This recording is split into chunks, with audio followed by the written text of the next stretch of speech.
Paul Kagame se lance dans la course à la présidentielle. Annonce faite à nos confrères de Jeune Afrique. À la tête du pays depuis 23 ans, celui qui dirige le Rwanda d'une main de fer se présente à un 4e mandat et de nombreux observateurs internationaux et opposants voient d'un mauvais œil sa longévité au pouvoir. Les précisions à Kigali de notre correspondant Clément Diroma.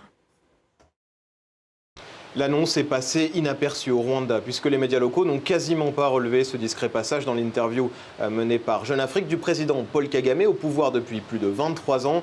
Ce dernier se porte donc candidat à sa propre succession. Et il faut dire qu'à Kigali, bien, ce n'est une surprise pour personne, puisqu'en avril dernier, Kagame avait été réélu à la tête de son parti, le FPR, avec 99% des voix, 99% en score d'ailleurs qu'on retrouve aussi lors de la dernière présidentielle en 2017.